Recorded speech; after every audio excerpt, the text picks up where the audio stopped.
चलो बच्चों बोर्ड पे देखो, हम लोग पढ़ रहे हैं क्लास 9 का मैथमेटिक्स का चैप्टर नंबर 5। चैप्टर का नाम था बेटा I am round and round, नहीं I am up and down round and round, है ना। बड़ा विचित्र नाम है हर बार की तरह। हमने इसको बार बार बोला कि इसको ऐसे ना बोल के आप चुपचाप कह सकते हैं। हम चैप्टर पढ़ रहे हैं सर्कल। क्या पढ़ रहे हैं? चैप्टर सर्कल चैप्टर हम लोग पढ़ रहे हैं। चल, और आज बेटा हम लोग को करनी थी कौन सी एक्सरसाइज? 5.5 एक्सरसाइज हमें करनी है। चलो स्टार्ट करेंगे इसकी थ्योरम से बिना टाइम बर्बाद करे। चल, अच्छा यहां मैंने सारे डाल दिए क्या? पर ठीक है, इसको छोड़ ही दो, मैं प्रूफ कराऊंगा, मैं आपको प्रूफ कराऊंगा, ठीक है। चल इधर देखिए, थ्योरम क्या कह रही है, ये तो हटेगा भी नहीं ना यहां से।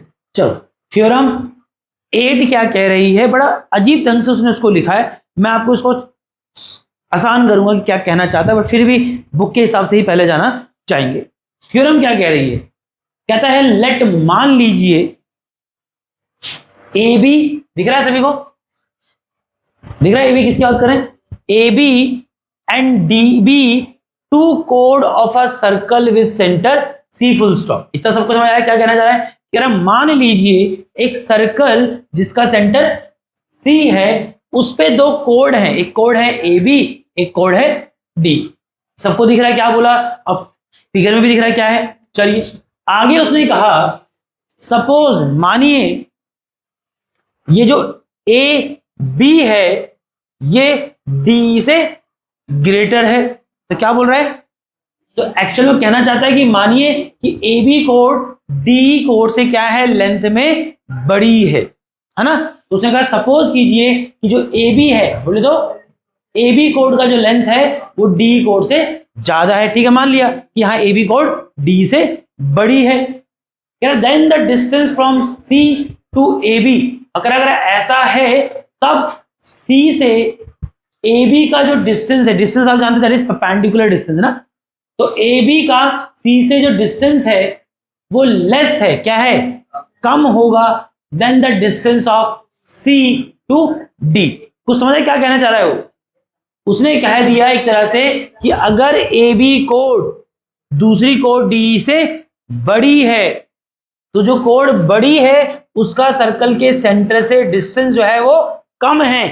किसकी तुलना में? उस कोड के सर्कल के सेंटर से डिस्टेंस की तुलना में जो उससे छोटी थी, है ना। इसको अगर मैं बहुत सिंपल क्रेक डाउन करूं तो वो कहना चाह रहा है कि अगर एक कोड बड़ी है तो उसका सर्कल के सेंटर से डिस्टेंस कम होगा, और जो कोड छोटी है लेंथ में उसका सर्कल के सेंटर से डिस्टेंस ज्यादा होगा, है ना। इन शॉर्ट ये कहना चाह रहा है, इन शॉर्ट वो ये कहना चाहता है। इसको ऐसे भी कह सकते हो, तू कहना चाहता है कि अगर that is if A B कोड जो थी वो दूसरी कोड डी से बड़ी है, अगर ऐसा है देन दैट इज तब जो ए बी का डिस्टेंस होगा सर्कल के सेंटर से, दैट इज सी एफ, वो क्या होगा? छोटा होगा। किसकी तुलना में? डी कोड का सर्कल के सेंटर से जो डिस्टेंस था सी जी। हाँ या ना? समझ आएंगे थ्योरम क्या कहती है? अब उसको आप कैसे भी लिखिए, मैं तो इसको ऐसे कंक्लूड कर रहा हूं कि वो कहना चाह रहा है कि अगर सर्कल पे दो कोड है और उसमें से एक कोड दूसरे से लेंथ में छोटी है, तो जो कोड दूसरी कोड से लेंथ में छोटी है, या ऐसा बोल लो कि उनमें से एक कोड दूसरी कोड से लेंथ में बड़ी है, तो जो कोड दूसरी कोड से लेंथ में बड़ी है उसका डिस्टेंस सेंटर से कम होगा। किसकी तुलना में? उस कोड के सेंटर से डिस्टेंस के जो लेंथ में छोटी। या सिंपल ऐसे कहें, जो कोड लेंथ में बड़ी है उसका सर्कल के सेंटर से डिस्टेंस कम है, और जो कोड लेंथ में छोटी है उसका सर्कल के सेंटर से डिस्टेंस ज्यादा है ना। ये इसका क्रेक डाउन। प्रूफ करते हैं, पेपर में लगा दे, कैसे प्रूफ करेंगे? या इसको सवाल ही बना देगा, जहां उसने लेट लिखा है वो कह देगा सो दैट, साबित करिए कि अगर ये सब है तो साबित करिए कि ए बी का जो सेंटर से डिस्टेंस है वो डी का सर्कल के सेंटर से डिस्टेंस उससे कम है। ये साबित करिए। कैसे करेंगे जरा देखो। इसी फिगर को यूज कर ले क्या, इसको यहां चलो हटाते थे नहीं, इधर देखो फिगर में यही यूज कर, ठीक है। अच्छा अगर आप देखें तो गिवन क्या है, अब गिवन है आपको कि जो ए बी कोड है वो ग्रेटर है किससे, डी ई कोड से, हाँ या ना।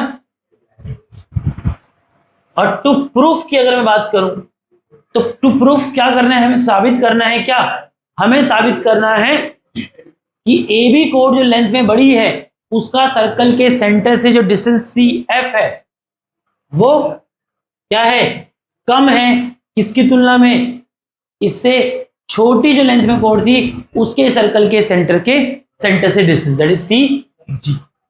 इतना साबित करना। और अगर मैंने इसको मानते हुए ये साबित कर दिया तो होगी थ्योरम प्रूफ, हाँ या ना बोलो। चलो अब कैसे करेंगे जरा देखो। तो मैं चला जाता हूं पहले इन ट्राइंगल ए एफ सी, ठीक है। और ए एफ सी ट्राइंगल में अगर आप देखें तो अगर आप थोड़ा सा नोटिस करिएगा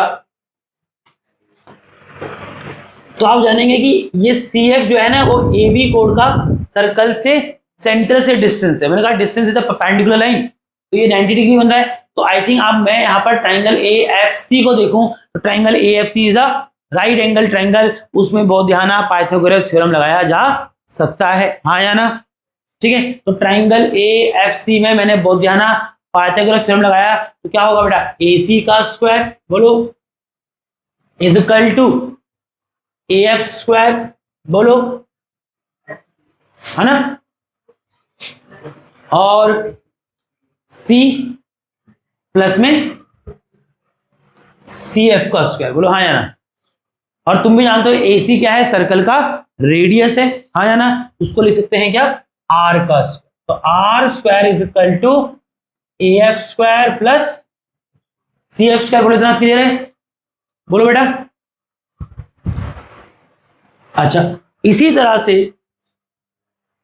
आप चले जाइए ट्राइंगल किसमें, ट्राइंगल सी जी डी में, किसमें, सी जी डी में।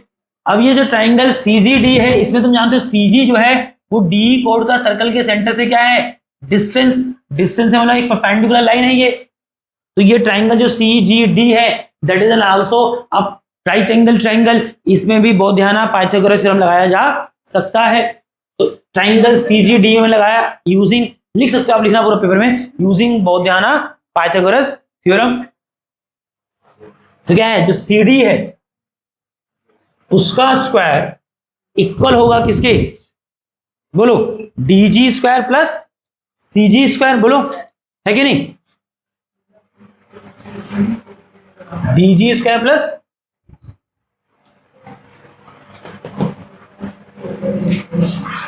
अब यहां देखो जो सी डी है वो सर्कल का रेडियस है, अगेन उसको मैं आर लिख सकता हूं, आर का स्क्वायर हो जाएगा, R square is equal to D G square plus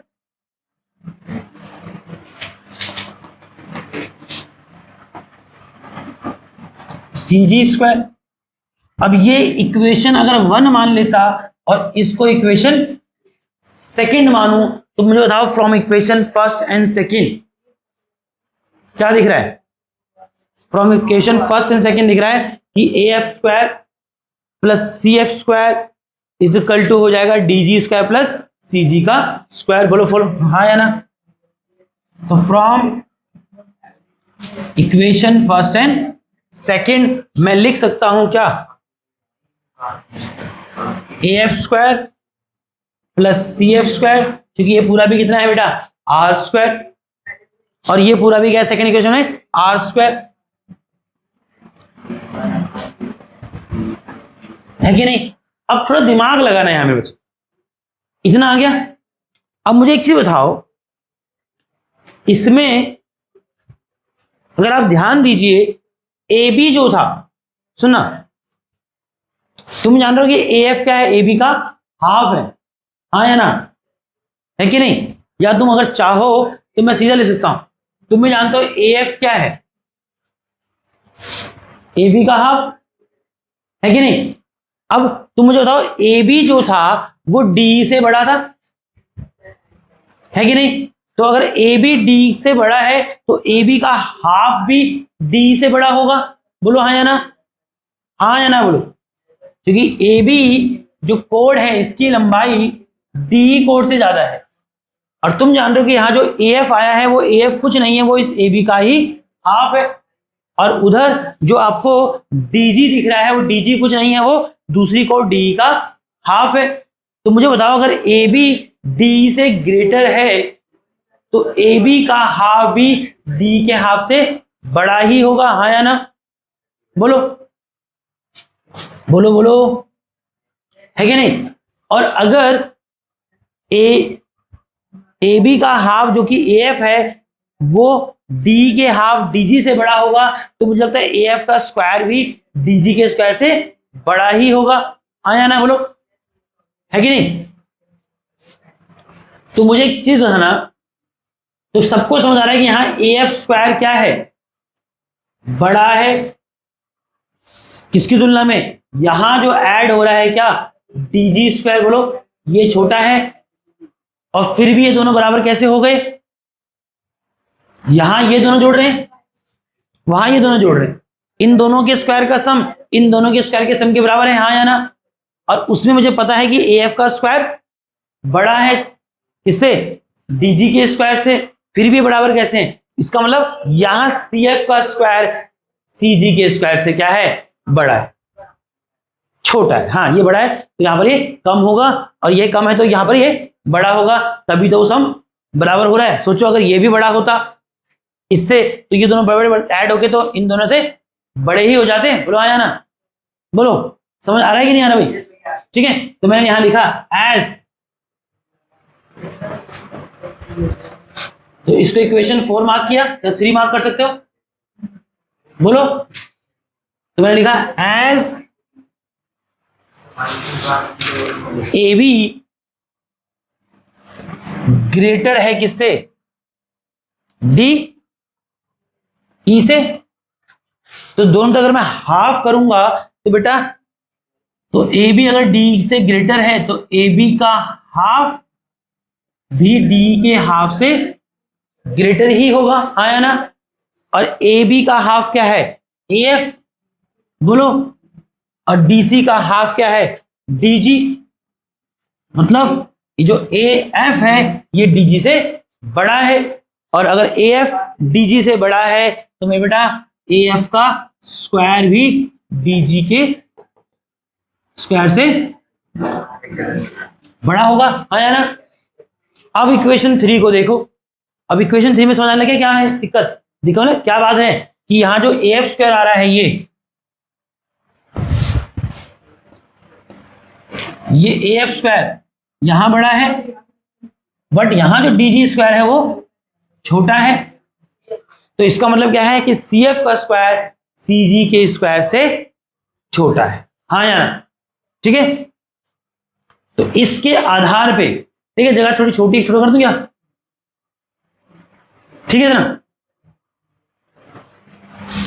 और इसको हम मानिए क्या, इक्वेशन 4, और इक्वेशन 3 और 4 से हम कुछ कंक्लूड करेंगे, ठीक है।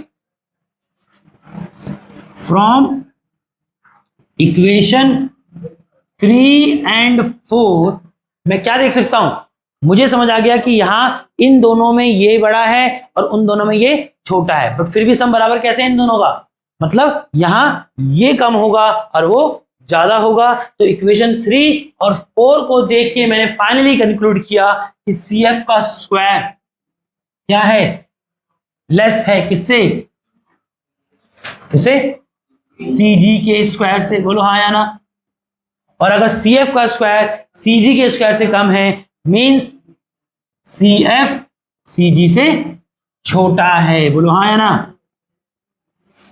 हो गया प्रूफ, बोलो, दैट इज फाइनली प्रूफ। तो ये हमने थ्योरम साबित कर दी, बट थ्योरम का कंक्लूजन समझ आया कि एक सर्कल पे अगर दो कोड है और दोनों बराबर नहीं है तो दोनों बराबर नहीं, मतलब एक बड़ी होगी और एक छोटी होगी, तो जो बड़ी कोड होती है उसका सर्कल के सेंटर से डिस्टेंस कम है, किसकी तुलना में, उस कोड के सर्कल के सेंटर से डिस्टेंस की तुलना में जो उससे छोटी है ना, और जो छोटी है उसका सर्कल के सेंटर से डिस्टेंस बड़ी वाली की तुलना में सर्कल सेंटर डिस्टेंस से क्या होगा, कम होगा, क्या ज्यादा, क्या होगा ज्यादा।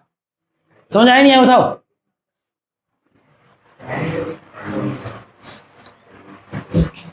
एक्सरसाइज 5.5 का क्वेश्चन नंबर 1 देखो, सिंपल है। अच्छा ये 5.5 का क्वेश्चन नहीं है, ये कमेंट है, क्वेश्चन भी नहीं आया, मैं देखा ही नहीं। कह रहा है कोड nearest to the centre, obvious सी बात है। देखो क्या समझाना चाह रहा है, मैं पहले समझाता हूं, मैं बाद में पढ़ूंगा, पहले समझाता हूं। तुम देखो ये सर्कल है, इस पे ये कोड है, ठीक है, तो इस कोड का सर्कल के सेंटर से डिस्टेंस ये होगा, है कि नहीं। अब इसी सर्कल पे अगर मैं कोड बड़ी कर दूं तो उसका डिस्टेंस कम हो गया, इससे और बड़ी कर दूं तो तुम क्या देख रहे हो, वही तो थ्योरम थी। अगर कोड बड़ी हो गई तो सर्कल के सेंटर से डिस्टेंस कम हो गया, और अगर ये कोड हो गई तो ठीक सर्कल पे ही आ गई, दैट इज सबसे बड़ी code, diameter is nothing, that is सबसे बड़ा कोड, उसका सर्कल के सेंटर से डिस्टेंस क्या है, 0 है, उसकी सर्कल के सेंटर से एक हो जा रही। तो यही कह रहा है the code nearest to the centre is the code containing the centre, वह कोड जो कि सर्कल के सेंटर के बहुत नियरेस्ट है, बोले उसका डिस्टेंस 0 है, वो कहां से गुजरती है, वो सर्कल के सेंटर से ही गुजरती है, या दूसरे शब्दों में सेंटर उसी कोड पे होता है। और तुम जानते हो उस कोड को डायमीटर कहते हैं, क्या कहते हैं, डायमीटर, ठीक है। चलो सवाल पे आ गए, बताओ पढ़ा क्या, सवाल क्या है। तुम बोलोगे भैया अगर थ्योरम नहीं भी पढ़ाते तो ये सवाल तो हम वैसे भी बना ही लेते। देखो क्या प्रश्न है बेकार का, क्या था, find the length of code of a circle where the radius is 7 cm and the perpendicular distance is 6 cm। तो क्या समझ आया, एक कोड जिसका रेडियस 7 सेंटीमीटर है, उस पे बनने वाली कोड की लेंथ निकालिए जिस कोड का सर्कल के सेंटर से डिस्टेंस कितना है, 6। तो बहुत कुछ तो दे रखा है, तो माना ये है वो सर्कल, और माना कि सर्कल पे ये है वो कोड ए बी, और इस कोड का सर्कल के सेंटर से जो डिस्टेंस है वो कितना है, 6 सेंटीमीटर, और जो सर्कल है उसका जो रेडियस है वो कितना है बेटा, वो है कितना है, और हमें कह रहा है कोड की लेंथ निकालो। तुम भी जानते हो, इसको मैं नाम देता हूं ओ एम, तुम जानते हो एज, जैसे कि ओ एम परपेंडिकुलर है किसके, ए बी के। थ्योरम 5 याद करो, अगर ओ एम ए बी कोड के परपेंडिकुलर है, और ओ एम जो ए बी कोड पे परपेंडिकुलर कहां से बन रहा है, सर्कल के सेंटर से। थ्योरम 5 में पढ़ा था कि सर्कल के सेंटर से कोड पे बनने वाला परपेंडिकुलर कोड के मिड पे पड़ता है, बोले तो उसको बाइसेक्ट करता है, हाँ या ना। तो मैंने लिखा है as O M perpendicular to A B, तो मुझे लगता है कि A M is equal to क्या होगा, एम बी, हाँ या नहीं। और ए एम और एम बी बराबर होंगे, मतलब दोनों ही क्या है, ए बी के हाफ है, A M B A B का हाफ है, एम बी भी ए बी का ही हाफ है, हाँ या ना। अब मेरे दिमाग में आया कि अगर मैंने ए एम निकाल दिया तो ए बी क्या है, ए एम का ट्वाइस है, हाँ या ना। अब ये निकालना बड़ा मुश्किल काम है। अब ट्राइंगल ए ओ बी में जाओ और लगाओ बुधियाना पाइथागोरस थ्योरम, तुमको ओ एम पता है, तुम्हें ए ओ पता है, तुम ए एम निकाल दोगे और ए एम का दूना ए बी हो जाएगा। क्या फालतू सवाल है ये, पढ़ क्या रहे थे, क्या जो पढ़ा उसके लिए उस पर भेज दे सवाल, करा रहा है मेरे भाई, क्या कर सकते एनसीईआरटी। तो इन ट्राइंगल ए ओ एम मैंने लगाया बोधियाना पाइथागोरस थ्योरम। आप जानते हैं बेटा ये है 90 डिग्री, तो 90 के अपोजिट जो साइड होती है वो होती है लॉन्गेस्ट साइड हाइपोटेनस, और बोधियाना पाइथागोरस थ्योरम कहती है कि एक राइट एंगल ट्राइंगल में उसकी जो लॉन्गेस्ट साइड है जिसको हाइपोटेनस कहते हैं, उसका स्क्वायर बाकी दो साइड के स्क्वायर के सम के बराबर होता है, हाँ या ना। तो यहाँ जो हाइपोटेनस ए ओ है उसका स्क्वायर बाकी दो साइड ओ एम का स्क्वायर प्लस ए एम के स्क्वायर के बराबर होगा। बोलो तो ओ एम पता है आपको, हाँ पता है, कितना 6 का स्क्वायर हो जाएगा, ए एम का पता नहीं, वैल्यू छोड़ो, इज इक्वल टू ए ओ कितना बेटा 7, 7 का स्क्वायर यहाँ आएगा, ए एम का स्क्वायर यहीं रहने दिया, 7 का स्क्वायर 49 और 6 का स्क्वायर जो 36 आएगा यहाँ पर वो वहां जाके 36 होगा और am स्क्वायर हो जाएगा 49 में से 36 है कितना है बेटा 13 आएगा। शाबाश। और am हो जाएगा तेरा कितना 13 का रूट और तुझे am नहीं निकालना, तुझे पूरा कोड ab निकालना है ना। तो ab क्या होगा twice of am that is 2 into root 13 metre है क्या सेंटीमीटर। हाँ या ना। लास्ट में लिख देना लेंथ ऑफ द कोड, क्योंकि सवाल में कोई फिगर नहीं है, कोई ए बी नहीं है, कोई इसको ए बी लेगा कोई इसको पी क्यू लेगा, तो आपको ऐसे इंक्लूड नहीं करना है। तुम्हें लिखना है लेंथ ऑफ द कोड इज 2 रूट 13 मीटर, है कि नहीं। चलो अगला सवाल पे भी आओ। अगला सवाल भी ऐसे ही फर्जी है, कुछ नहीं कर रहा है। अब यहां नंबर ना देखिए क्या कर दिया वेरिएबल दे दिए, है ना। करना वही है जो क्वेश्चन नंबर 1 में किया हुआ है। पर चलो पहले सवाल पढ़ते हैं। कह रहा है एक्सप्लेन वाई, साबित कीजिए क्यों the following statement is true. तो उसने नीचे एक स्टेटमेंट दिए है और हमें साबित करना है कि वो स्टेटमेंट जो नीचे दी गई है वो क्यों सही है, क्यों वो ट्रू है। चलिए पढ़ते हैं स्टेटमेंट क्या है। कह रहा है if the perpendicular distance of a code from the centre is d and the radius is r, then the chord length is 2 under root r square minus d square। तो हमें कह रहा है कि साबित करो कि अगर एक सर्कल है और उसमें जो कोड है, माना कि कोड है ए बी,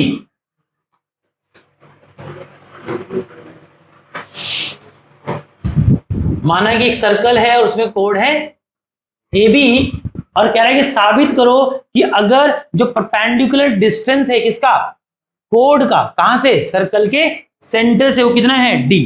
तो क्या लेना है सर्कल पे जो कोड है उस कोड का सर्कल के सेंटर से जो परपेंडिकुलर डिस्टेंस है, जो परपेंडिकुलर डिस्टेंस है वो कितना है भाई डी, माना ये एम, ठीक है। एंड और रेडियस कितना है उसका आर, रेडियस कितना है आर, और हमें साबित करना है कि कोड की जो लेंथ ए बी आएगी वो 2 under root R square minus D square आएगा। तो जो पिछले सवाल में किया वही यहां करना है, सिर्फ वहां क्या था आर की वैल्यू थी, अब यहाँ आर वेरिएबल में आर ही है। वहां कोड के ऊपर जो सर्कल के सेंटर से परपेंडिकुलर बन रहा था उसका नंबर दे रखा था, वो नंबर ना होके क्या हो गया डी हो गया। करना वही है, करना वही है कि निकालना है क्या कोड की लेंथ, ठीक है। और तुम भी जानते हो as OM perpendicular to AB, और यहां पर भी ध्यान रखना आपको लिखना पड़ेगा क्या थ्योरम 5 की पूरी स्टेटमेंट जो मैंने वर्बली बोली थी। तो as OM perpendicular to AB, तो तुम जानते हो कि AM और MB बराबर होंगे और दोनों ही AB के हाफ है, और यहां आप थ्योरम 5 लिखेंगे। और सेम चीज यहां पर भी सेम चीज,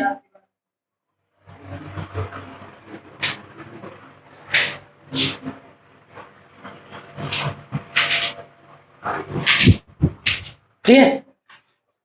अच्छा अब क्या करोगे, आ जाओ इन ट्राइंगल AOM में, यहां लगाओगे अगेन बहुध्याना पाइथागोरस थ्योरम। तो इतना सीख ही गए होंगे कि AO का स्क्वायर हो जाएगा OM square plus AM square. अब OM क्या है D, तो यहाँ D का स्क्वायर होगा, AM का स्क्वायर AM स्क्वायर रहेगा, AO क्या है सर्कल का रेडियस R, R का स्क्वायर, यहां से AM का स्क्वायर कितना आएगा R स्क्वायर, D स्क्वायर यहाँ जाके माइनस D स्क्वायर, और AM कितना आ जाएगा मेरे बच्चा, यहां से स्क्वायर हटेगा तो यहाँ पूरे का स्क्वायर रूट हो जाएगा, दैट इज AM आएगा under root R square minus D square. और जो AB कोड है वो कितना है, वो जो AM निकाला है उसका ट्वाइस है, तो AB कोड हो गया 2 इंटू AM का value that is 2 into under root R square minus D square. लो साबित हो गया कि अगर सर्कल पे एक कोड है और कोड का सर्कल के सेंटर से डिस्टेंस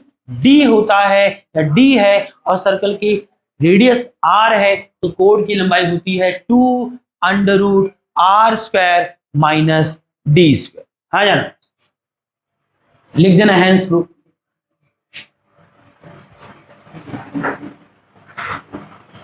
तो सही साबित कर दिया हमने कि अगर कोड पे बनने वाले कोड का सर्कल के सेंटर से डिस्टेंस डी है, सर्कल रेडियस आर है, तो कोड की लंबाई कितनी होती है 2√r² माइनस डी स्क्वायर। हाँ या ना। अब ये सवाल देखो, अब सवाल में बेमतलब का तारा लगा रखा है, तारा लाई की सवाल है नहीं, है ना। तारा लगाने से ये मत सोचना कि बहुत भयंकर सवाल है, सवाल ये कुछ भयंकर है नहीं। क्या कह रहा है जरा देखो,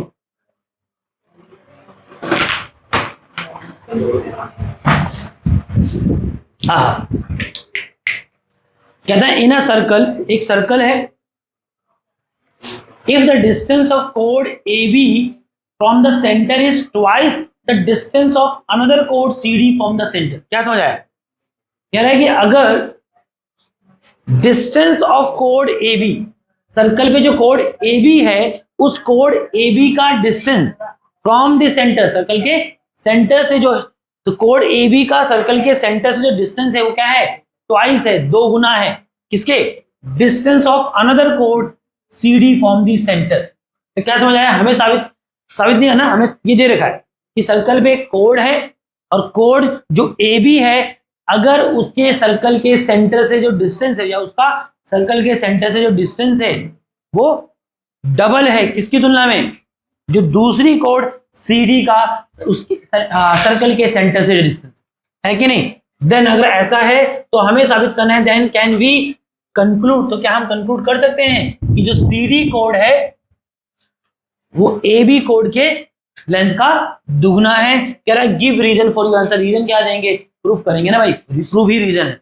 और सवाल समझ आया? इस सर्कल में 2 कोड हैं, बना लेता हूं। मानो कि ये वो सर्कल है और ये सर्कल पे 2 कोड है। मान लो कि एक कोड है ए बी,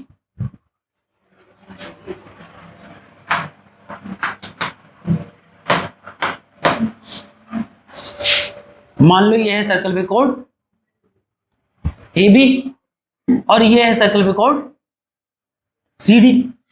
और स्थिति क्या है कि सर्कल पे जो कोड ए बी है उसका सर्कल के सेंटर से जो डिस्टेंस है, मान लेते हैं कोड ए बी का सर्कल से सेंटर से जो डिस्टेंस ये लाइन है, इसको एम बोल लेते हैं, और ये सी डी कोड का सर्कल के सेंटर से डिस्टेंस एन है। आप जानते हैं डिस्टेंस परपेंडिकुलर लाइन को कहते हैं। और क्या कहा है कि अगर ए बी कोड का सर्कल के सेंटर से जो डिस्टेंस ओ एम है वो क्या है? वो दूसरी कोड जो सी डी है उसके सर्कल के सेंटर से जो डिस्टेंस है उसका दुगुना है। मतलब अगर सी डी कोड का सर्कल के सेंटर से डिस्टेंस अगर x मान लो, क्या मान लो? x मान लो, तो ए बी कोड का सर्कल के सेंटर से डिस्टेंस वो क्या है? 2x। ये तो अगर मैं लेट करता ओ एन को, ओ एन बोले तो डिस्टेंस ऑफ कोड C D from the centre of the circle, अगर मैं उसको x मानूं तो सब जान रहे हैं कि उसने बोला है कि जो दूसरी कोड ए बी है, ये जो पहली कोड ए बी थी उसका सी डी कोड का सर्कल के सेंटर से डिस्टेंस था दैट इज ओ एन, उसका डबल है। हाँ या ना? बोलो 2x है, तो ये हमें गिवन है ना। और हमें क्या प्रूफ करना है? तो प्रूफ हमें करना है क्या कि ये सी डी कोड है ये लेंथ में ए बी कोड का, सवाल समझ आया क्या सवाल में? तो सर्कल पे 2 कोड हैं ए बी और सी डी, और जानकारी है कि ए बी कोड का सर्कल के सेंटर से जो डिस्टेंस है दैट इज ओ एम, वो सी डी कोड का सर्कल के सेंटर से डिस्टेंस है ओ एन, उसका डबल। तो सी डी कोड का सर्कल के सेंटर से डिस्टेंस अगर मैं x मान लूं तो ए बी कोड का सर्कल के सेंटर से डिस्टेंस क्या हो जाएगा? 2x। और अगर ऐसा है तो हमें साबित करना है कि सी डी कोड की लेंथ ए डी कोड के डबल है। तो कैसे करेंगे? चलो इसको यहां मिला लो, इसको यहां मिला लो, ठीक है। अच्छा, अब तुम भी जानते हो, मैं बार बार नहीं लिखूंगा, तुम जानते हो ओ एम ए बी के परपेंडिकुलर है, हाँ या ना? तो ये जो ए एम है क्या होगा? ए बी का हाफ होगा। सीधा लिख दूं क्या? तो ए एम जो है वो ए बी का हाफ है, या मैं उल्टा भी लिख सकता हूं क्या? मैं ये भी लिख सकता हूं यहां पर चाहूं तो, मैं ये भी लिख सकता हूं कि जो ए बी है वो ए एम का डबल है, हाँ या ना। इसी प्रकार से जो ओ एन है वो सी डी परपेंडिकुलर है, तो ओ एन क्या कर रहा होगा, सी डी को बाइसेक्ट कर रहा होगा, मतलब सी डी जो कोड है वो इस एन डी का डबल है, हाँ या ना। ये लिख सकते हैं, इसको लिख के छोड़ दो। अब आ जाओ in triangle A O M, किसमें, ट्राइंगल ए ओ एम में लगाओ बोधियाना पाइथागोरस थ्योरम। तो सब जानते हैं कि एओ का स्क्वायर इज इक्वल टू होगा किसके, A M square plus O M square, बोलो हाँ या ना। ठीक है, अब एओ क्या है बेटा, वो तो सर्कल का रेडियस है, आर मान लेते हैं, आर का square is equal to A M हमें मालूम नहीं, छोड़ो, ए एम का स्क्वायर, और ओ एम कितना है बेटा हमारा, ओ एम है हमारा 2x, क्या है 2x, यहां क्या हो जाएगा 2x का स्क्वायर आएगा। फिलहाल मैं इसको सॉल्व कर सकता हूं, फिलहाल नहीं कर रहा हूं, इसको मार्क करो इक्वेशन थर्ड। इसी प्रकार से आ जाओ ट्राइंगल दूसरे डी ओ एन में, किसमें, डी ओ एन में। अब ट्राइंगल डी ओ एन में फिर से क्या लगाया, बोधियाना पाइथागोरस थ्योरम, और आप जानते हैं कि 90 की अपोजिट साइड है ओडी, वो इसका हाइपोटेनस है, और ओडी का स्क्वायर इक्वल होगा किसके, O N square plus N D का स्क्वायर, शाबाश। अब ओडी कितना बेटा, वो सर्कल का फिर से रेडियस है, आर स्क्वायर हो जाएगा, बोलो। ओ एन कितना बेटा, एक्स, एक्स का स्क्वायर हो जाएगा, और प्लस में एन डी का स्क्वायर, बोलो हाँ या ना। That is equation 4। अब इक्वेशन थर्ड एंड फोर्थ को देखो, तो ये पूरा किसका वैल्यू है, ये भी आर स्क्वायर के बराबर है, और ये भी आर स्क्वायर के ही बराबर है। तो from equation third and fourth देखो,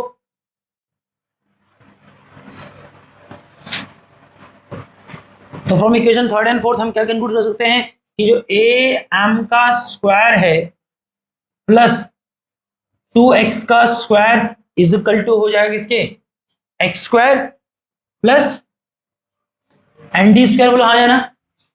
ठीक है, अब इसको सॉल्व करो।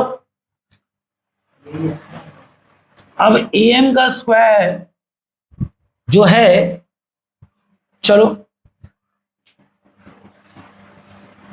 अच्छा, हमें कंपैरिजन किसके जो करना है, सीडी और ए बी के बीच में, बोलो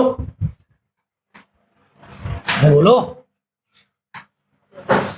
तो उसमें चेंज करेंगे क्या इसको। अब मुझे बताओ, ये जो ए एम था ये ए बी का हाफ था कि नहीं था, बोलो। तो ए एम को क्या लिखता हूं मैं, ए बी का हाफ, बोलो, और ये हो जाएगा इसका स्क्वायर। ठीक है, अब यहां पर देखो 2 का स्क्वायर 4 और x का स्क्वायर x स्क्वायर, बोलो ठीक है, ये x स्क्वायर ऐसे ही रहेगा, बोलो। और एनडी का स्क्वायर कितना होगा, एनडी कितना है, वो सीडी का हाफ, तो एनडी लिखते हैं क्या,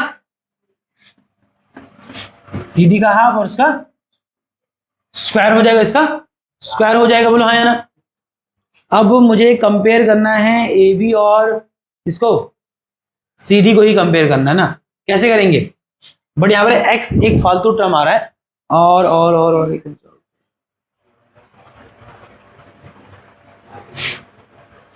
मुझे एक्स भी गायब करना चाहिए था ना, नहीं,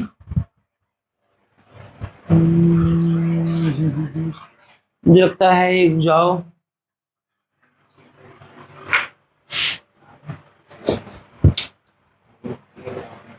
चलो करते हैं, बुरा हो जाएगा। मुझे लग रहा है कुछ और कर सकते थे हम लोग, है ना, क्योंकि एक्चुअली मुझे ऐसा लग रहा है, रुको रुको, ए बी और सी डी इक्वेशन में आया, बट वहां एक वेरिएबल और आ रहा है एक्स स्क्वायर, ये हमें दिक्कत करेगा, है ना।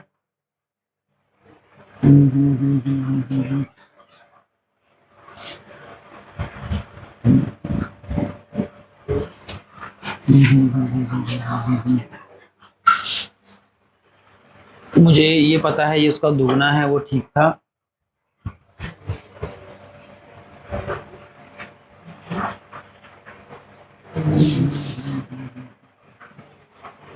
मुझे लगता है कंपेयर करके कर सकते थे, हमको इसको सॉल्व नहीं करना है, सॉल्व करके दिक्कत ही करेगा। कैसे बताता हूं, इतना ही आ गया, इतना ये आ गया।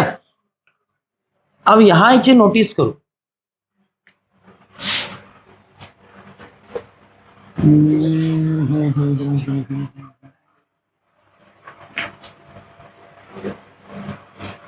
चलो कर सकते हैं, मुझे ऐसा लगता है कंपेयर ही कर लेते हैं, बट मैं ज्यादा कुछ और तरीका भी हो सकता था, बट फिलहाल चलो कर दिया है तो इसी प्रोसेस पे जाते। देखो क्या कर,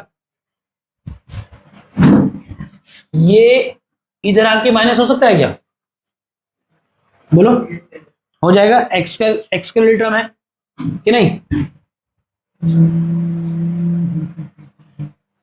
गड़बड़ तो हो गया है मुझे लग रहा है।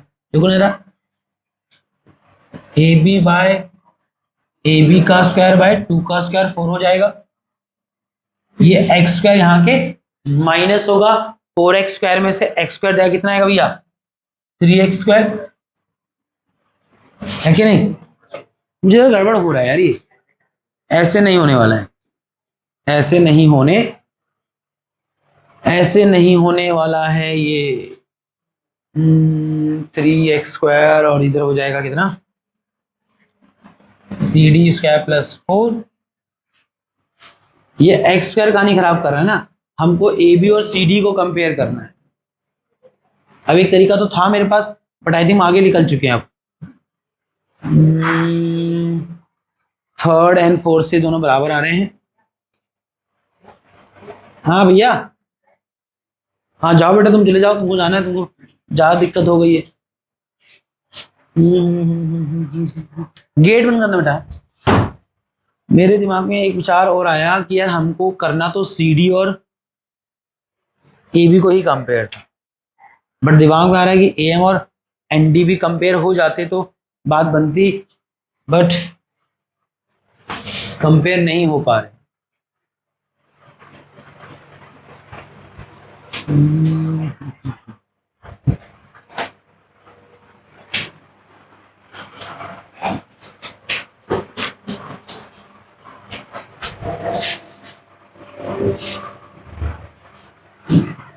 देखो मेरे को एक तरीका और भी है, बट वो ध्यान रखना, डाइजेस्ट कर पाओगे नहीं कर पाओगे, मुझे लगता है वैसे ही होगा ये, क्योंकि मैथमेटिकली ये हो नहीं रहा है।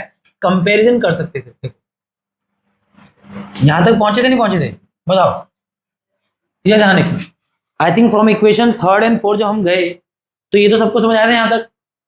इसके बाद हम सोच रहे थे कि हम सॉल्व करेंगे और सीधे सीधा AM और ND का कंपेरिजन आ जाएगा, बट नहीं आ रहा है। बट फिर यहाँ एक चीज नोटिस करना, मैं इसको ऐसे लिखूंगा, यहां देखना, AM का स्क्वायर प्लस 2 का स्क्वायर 4x का स्क्वायर x स्क्वायर और इक्वल टू में कितना है, x square plus ND square. जब मेरी बात सुनना, हम क्या कहना चाह रहे, that is not solving, that is just comparison by observation. हम कोई सॉल्व नहीं कर रहे, बस हम कंपेयर कर रहे हैं, क्या, ऑब्जर्व करके। जरा एक नोटिस करो, यहां भी 2 टर्म है कि नहीं है, और यहां भी 2 टर्म है कि नहीं है कि नहीं। इन दोनों का सम इन दोनों के सम के बराबर है। अगर तुम यहां देखो तो यहां एक्स स्क्वायर है और यहां एक्स स्क्वायर का क्या है, 4 गुना। मतलब सीधी सी बात है कि यहां जो ये पहला टर्म है उसकी तुलना में ये क्या है, 4 गुना है। क्या है, 4 गुना बड़ा है, फिर भी सम बराबर है। कैसे सोच सकते हो, इसका मतलब क्या है कि ये वाला जो टर्म है ये इसकी तुलना में क्या है, हाँ, कि यहां पर छोटा है 4 गुना। या उल्टा सोच सकते हो कि हाँ, अगर ये बड़ा है तो वो वाला क्या है, वहां पर ये इससे क्या है, 4 गुना बड़ा है। हाँ या ना, बोलो। तो यहां से हम ये कंक्लूड कर सकते हैं क्या, कि AM स्क्वायर क्या है,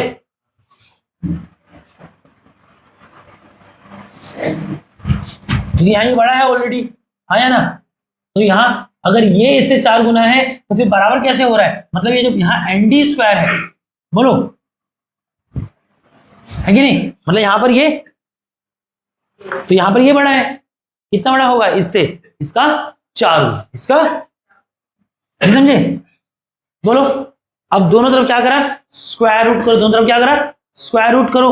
अब दोनों तरफ स्क्वायर रूट करोगे, 4 का स्क्वायर रूट 2, बोलो, और am का square root, am square root am, बोलो, और nd का स्क्वायर रूट कितना होगा, nd, बोलो हाँ या ना, हाँ या ना। और 2 एज इट इज रहेगा। am क्या है, am है ab का हाफ, कितना है, तो am को लिखता हूं ab का हाफ, nd को लिखता हूं क्या, dc का हाफ या cd का हाफ, cd का हाफ लिख दो। इस हाफ से हाफ कट जाएगा, और देखो फाइनली आ गया क्या कि cd जो है वो ट्वाइस है किसके, ab। हम इसको सोच रहे थे कि हम इसको क्या करेंगे, मैथमेटिकली सॉल्व करेंगे, पर सच बता ये मैथमेटिकली नहीं सॉल्व हो रहा, ये कंपैरेटिवली सॉल्व होगा। कैसे सॉल्व होगा, कंपैरेटिव, है कि नहीं। सोचो, ये तो सुनना, अगर नहीं समझ आया, देखो मेरे को 2 बच्चे चाहिए, इधर 3, इधर देखो, मैं चाह रहा हूँ कि कोई कंफ्यूजन ना रहे, क्योंकि बच्चा बहुत, बच्चे के दिमाग चलता है, बच्चा बोलेगा भैया अरे सॉल्व नहीं किया, सोनू मोनू बोल देगा, सोनू मोनू बोल देगा कि सॉल्व नहीं कर पाया, तो क्या किया, ऐसे जस्टिफाई। इधर सपोज करो कि हम दो तराजू के ही हिस्से पे, तुम भी आओ, चिपकना मत मेरे पे, तुम अलग तराजू, तुम तराजू के हिसाब तरफ पर सोचना। अब हम दोनों का सम, इन दोनों के सम के क्या है, बराबर, आपको तराजू ऐसे बराबर दिख है कि नहीं, बट तुमको दिख रहा है, या स्थिति ये थी कि मेरा जो वजन था वो अंकुश से क्या था, 4 गुना ज्यादा था, तो यहां तो मेरा वजन अंकुश से 4 गुना ज्यादा था, ये वाली स्थिति है कि नहीं।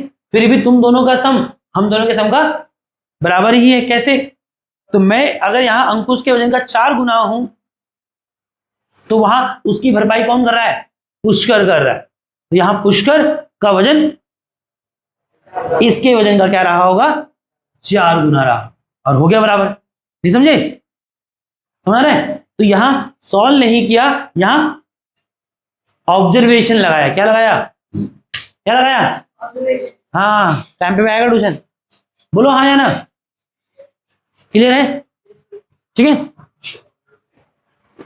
चलो। तो इस तरह से इसको कर सकते हैं, और यहां इसको इस नजरिए में एक सवाल बोलेंगे कि देखो जब कैलकुलेशन कर रहे थे, और यहां आप लिख सकते हैं, है कि नहीं, क्लियर लिख रहा है कि 4x² is equal to x² था, मतलब ये उससे 4 गुना बड़ा था, ये वाला वैल्यू, हाँ छोड़ रहा हूं, तो कर लोगे इतना। तो यही 3 सवाल हैं इसके, थोड़ा सा हमने समय यहाँ ज्यादा ले लिया, बट ठीक है, ऐसे सवाल भी आते हैं जहां हमको पहले से डिसाइडेड नहीं था, है ना, कि कैसे सॉल्व करना है, ठीक है। तो इतना करो, स्पोर्ट पीडीएफ, कौन सी एक्सरसाइज है, 5.5।